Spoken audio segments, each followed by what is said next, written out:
Good afternoon बच्चे, कैसे हैं आप लोग। आज के इस नए वीडियो में आपका स्वागत है।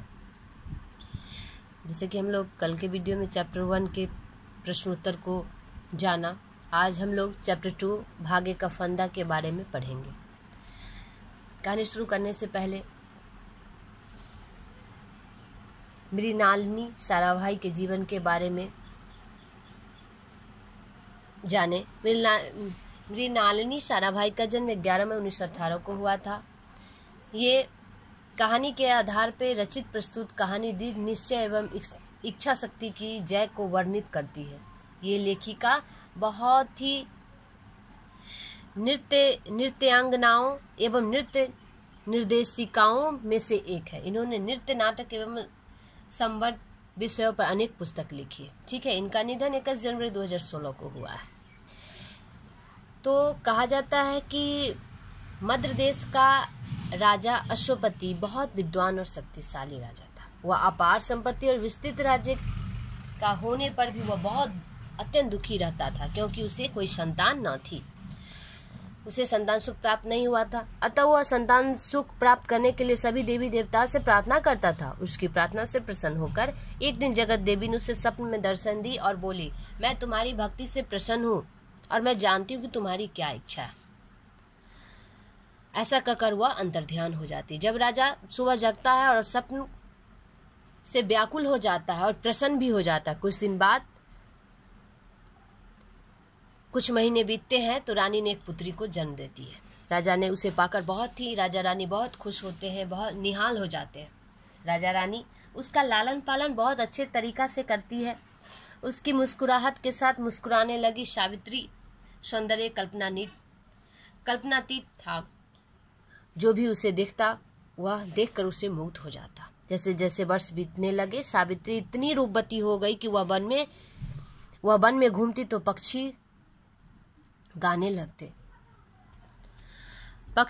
लगते और फूल उसके कोमल पैरों के तले कालीन बिछाने के लिए अपनी पंखुड़ियों गिरा देती। सावित्री के सौंदर्य की कीर्ति सर्वत्र चारों तरफ फैल गए, पर उसके राज्यों के सभी युवा राजकुमार ने विवाह के लिए उसका हाथ मांगा, पर राजकुमार ने उसे मना कर दिया। महाराज बहुत दुखी हुए। उन्होंने सावित्री को अपने पास बुलाया और कहा, बेटी, अब तुम बड़ी हो गई हो, तुम्हारा विवाह हो जाना उचित है। इतना सारे राजकुमार आए और तुम उन्हें लौट गए। तुम किससे अपना पति चुनना चाहती हो? पिता का बात सुनकर सावित्री ने उत्तर दिया, आप मेरे लिए चिंतित है, इसका मुझे बहुत दुख है। मुझे इस संसार में घूमकर अपना पति खोजने की अनुमति दीजिए, आज्ञा दीजिए। जब मुझे कोई ऐसा व्यक्ति मिल जाएगा जिससे मैं विवाह कर सकूं, तब मैं आपके पास लौट आऊंगी। राजा तैयार हो जाता है और सावित्री की रक्षा के लिए सर्वश्रेष्ठ सैनिक का चुनाव करता है और चुन के उसके साथ भेजता है। दासियों को भेजता है उसकी सेवा के लिए। राजकुमारी संपूर्ण राज्य में घूमती रही, सूखे मैदानों में, बर्फ ढके पहाड़ों पर, लेकिन वह संतुष्ट नहीं होती है। एक दिन बहुत थकी हुई थी और राजकुमारी ने देखा कि हरा भरा शीतल प्रतीत होने वाला एक वन देखा, जहाँ पेड़ों की घनी छाया थी और चिड़िया मधुर स्वर से गा रहे थे। वे अपने परिचारकों को पीछे छोड़कर वन में अकेले चली गई। उस वन में एक राजा निवास करता था। युद्ध में हारे उस राजा का राज्य छिन गया था और वह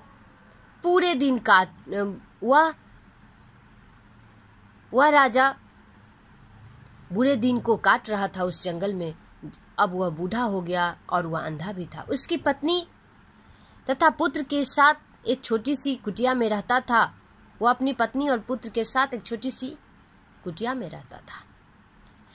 उसका पुत्र अपने माता पिता का एकमात्र आश्रय था। पुत्र एक सदाचारी था। सदाचारी अर्थात जिसका सत्य आचरण हो, सत्य विचार हो। वन ही उसका घर बन चुका था। वह लकड़ी काट कर लाता और अपने जीवन को व्यतीत करता था। अपने माता पिता के लिए भोजन जुटाता था। वे तीनों बहुत आनंद पूर्वक रहते थे। वह तीनों में बहुत ही प्रेम था, सौहार्द्र था। सावित्री ने उसकी कुटिया पर जा पहुंची। उन तीनों की सादगी देखकर उसकी ओर आकर्षित हो गई और उस सत्यवान राजकुमार से वह प्रेम करने लगी। जब उसने देवता स्वरूप एक युवा बेटे को अपने पिता के साथ ऐसा विनम्र व्यवहार करते देखा तो वह जान गई कि उसकी खोज समाप्त हो गई है। सावित्री तुरंत पिता के पास लौटी। उसकी बात सुनकर राजा की आंखें में खुशी की चमक आ गई।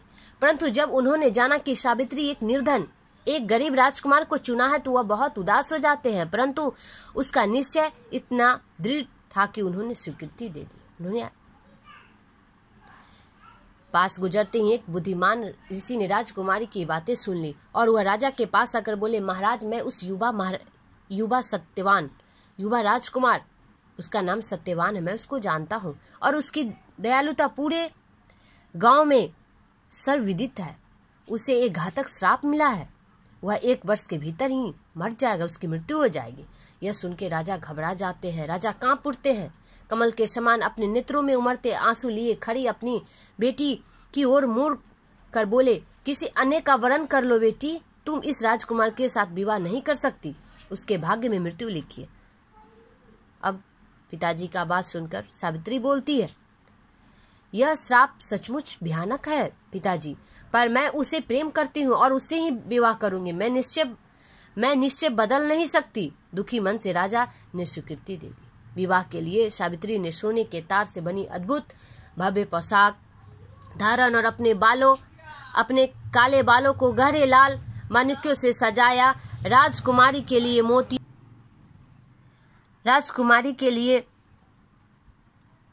मोतियों के गुच्छों की माला बनाई गई और कानों में पन्नों के कुंडल पहनाए गए। पूरे महल में श्वेत चमेली के फूल टंगे थे और छोटे छोटे तारों से दीपक महल के कोने कोने में टिमटिमा रहे थे। विवाह के बाद एक महाभोज का आयोजन हुआ। लोग सभी खुशियां मना रहे थे कि राजकुमार ने एक सिंपल सा साड़ी पहन के लाल सूती साड़ी पहन लेती है और अपने आभूषण को पिता के तिजोरी में रख देती है और हाथ में हाथ डालकर सत्यवान के साथ वो वन में लौट जाती।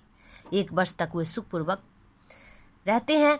किसी पत्नी ने कभी भी ना तो इतना प्रेम किया होगा न पाया होगा जितना सावित्री ने सत्यवान से किया। जैसे जैसे दिन बीते सावित्री के मन में पति के संबंधित भयानक रहस्य का खटका बढ़ता जा रहा था। वर्ष का अंतिम दिवस था। सावित्री तड़के ही उठ गई। जब सत्यवान ने वन में लकड़ी काटने जाने के लिए अपनी कुल्हाड़ी उठाई और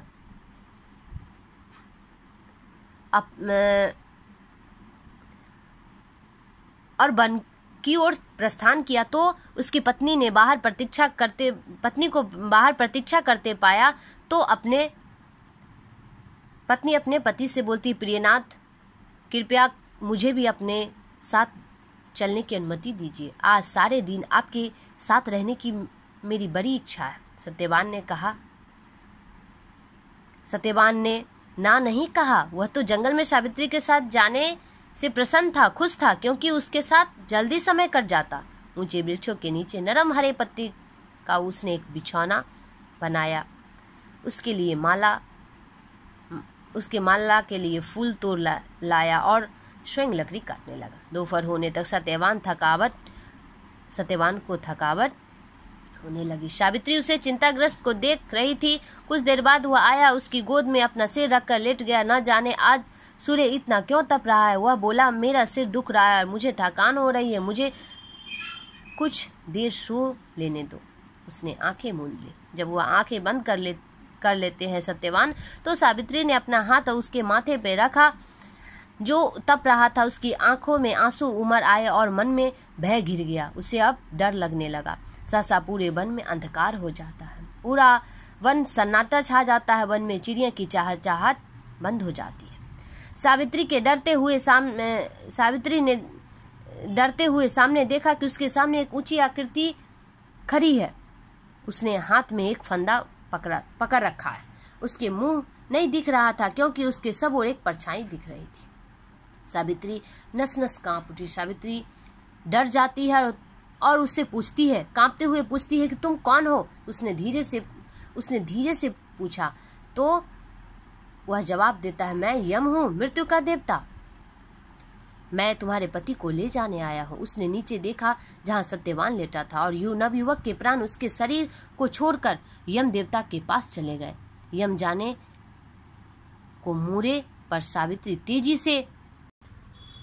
तेजी से उनके पीछे भागी। हे प्रभु, उनसे विनती की, क्या आप इस तरह सत्यवान को लेकर और मुझे यहाँ छोड़कर जा सकते हैं? मुझे भी मृतकों के लोक में ले चलिए और सत्यवान के प्राण लौटा दीजिए। उसका शोक देखकर यमराज ने उत्तर दिया, अभी तुम्हारा काल नहीं आया, अर्थात समय नहीं आया।